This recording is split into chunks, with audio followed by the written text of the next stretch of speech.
Hello everyone, welcome to SST वाली class.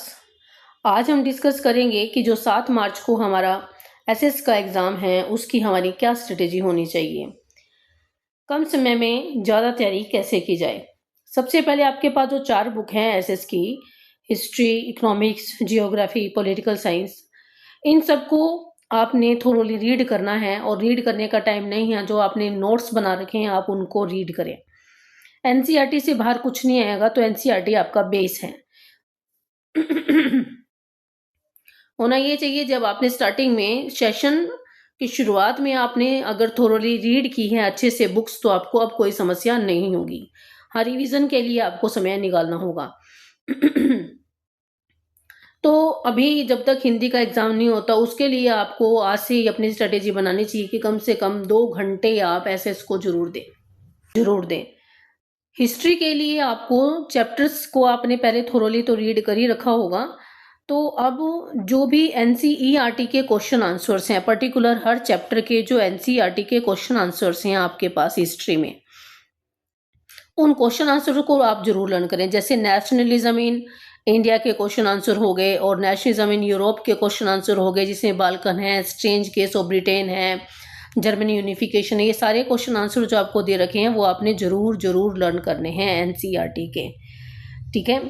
और उसके बाद इसी तरह से इकोनॉमिक्स को भी आपने पढ़ना है और जियोग्राफी और पॉलिटिकल साइंस के एनसीईआरटी क्वेश्चन आंसर को आपने सबसे पहले प्रायोरिटी पर लर्न करना है।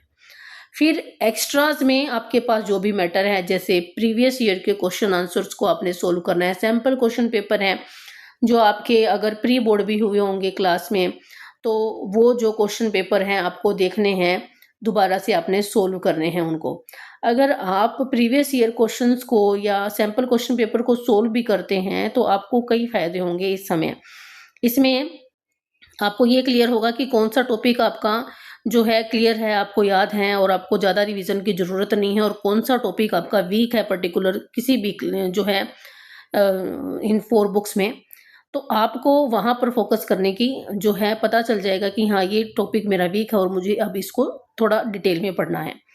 इस तरह से ये सैम्पल क्वेश्चन पेपर सोल्व करने का आपको फायदा होगा। दूसरा फायदा ये होगा कि आपकी स्पीड मेंटेन रहेगी, जो कि आपको 3 आवर्स में पूरा मैप वर्क। अच्छा, इसके साथ जो स्पीड है आप मेंटेन कर लेंगे, सैम्पल क्वेश्चन पेपर सोल्व करेंगे तो आपकी स्पीड भी मेंटेन रहेगी, क्योंकि लेंथी होता है बहुत एसएस का जो क्वेश्चन पेपर है, तो आप टाइमली उसको कंप्लीट करना भी सीख लेंगे। फिर आता है आपके पास मैप वर्क। मैप वर्क को अगर आप डेली जो है 10 मिनट्स भी दे देते हो तो सफिशिएंट है आपके पास।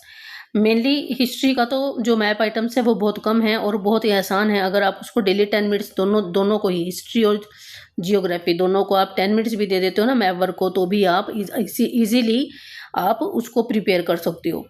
तो डेली आपको 10 मिनट्स मैप को देने ही देने हैं और प्लस 2 आवर्स आपको डेली देने हैं जो है आपके सोशल साइंस को। 2 तारीख के बाद तो आपको थोरोली रीड करना ही करना है, आपका पूरा टाइम डेडिकेट होगा आपकी सोशल साइंस को।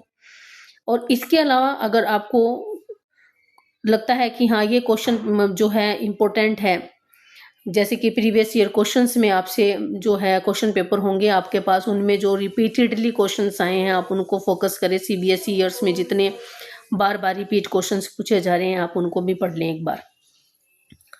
तो इस तरह से आसानी से आप 90 प्लस स्कोर कर सकते हैं सोशल साइंस में, अगर आप थोड़ा मैनेज होकर और डिसिप्लिन मैनर में जो है पढ़ेंगे तो, ठीक है। इसके साथ अब आपको जो है क्वेश्चन आंसर्स कैसे लिखने हैं, अब जो है टाइम मैनेज आपने कैसे करना है।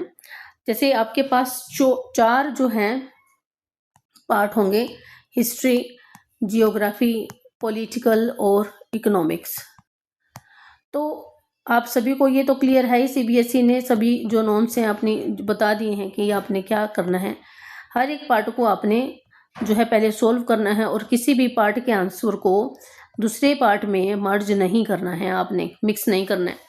हिस्ट्री का आंसर आपने इकोनॉमिक्स में लिख दिया, इकोनॉमिक्स का आंसर आपने हिस्ट्री में लिख दिया, इस तरह से आपके आंसर को चेक नहीं किया जाएगा, उसके मार्क्स आपको नहीं मिलेंगे। ये चीज़ का आपने ध्यान रखना। अगर आपने पार्ट 1 पहले हिस्ट्री शुरू किया तो आपको हिस्ट्री के सारे क्वेश्चन के आंसर्स पहले सीक्वेंस में करने हैं, क्लियर। तो जैसे पहले आप एमसीक्यू सोल्व करते हैं, तो अगर मान ले फर्स्ट क्वेश्चन का आंसर ए है, ए ऑप्शन हो गया, सेकंड क्वेश्चन का आंसर बी ऑप्शन हो गया, तो पहले आप इन ऑप्शंस को लिख दें।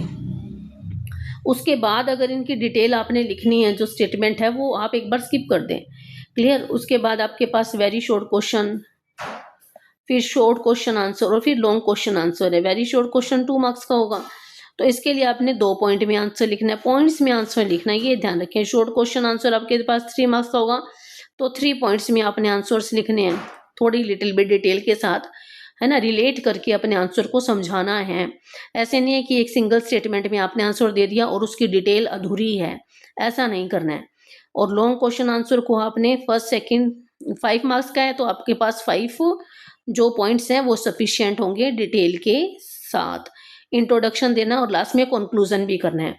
जैसे अगर आप 5 मार्क्स का आंसर शुरू कर रहे हैं, तो पहले आप इंट्रोडक्शन देंगे, जो भी टॉपिक आपसे पूछा जा रहा है। इंट्रोडक्शन के बाद आप फीचर्स वगैरह जैसे भी जो भी क्वेश्चन का पूछा गया, तो 3, 4 और 5 पॉइंट्स में आप क्या लिखेंगे, फीचर्स लिखेंगे और लास्ट में कंक्लूजन कर देंगे। ठीक है, इस तरह से आपने आंसर को अपना फ्रेम करना है परफेक्टली। तो ये क्या है, ये तरीका है आपका आंसर फ्रेमिंग का। अगर आंसर फ्रेमिंग आपने अच्छे से करी है, जहां पर डायग्राम रिक्वायर्ड है, जियोग्राफी में हो गया या इकोनॉमिक्स में है, कहीं भी आपको डायग्राम रिक्वायर्ड है तो आप उसको बनाएं। क्लियर? तो उसके भी जो है आपको मार्क्स, एग्जामिनर इंप्रेस होता है इस तरह के आंसर से और आपको अच्छे मार्क्स मिलते हैं। अब दूसरी चीज क्या है, दूसरी चीज ये है कि सीक्वेंस में तो आंसर लिखने ही लिखने हैं आपने। ठीक है, जैसे फर्स्ट का आंसर है, फिर सेकंड है। अब पर्टिकुलर अगर जैसे कि आपने फर्स्ट का आंसर यहाँ लिख दिया और यहाँ पर एंड हो गया आपका आंसर, फिर सेकंड का आंसर 2 लाइन के बाद आपने 2 लाइन का गैप देना है और उसके बाद अपना आंसर जो है पॉइंट में लिखना है, पॉइंट 1, पॉइंट 2।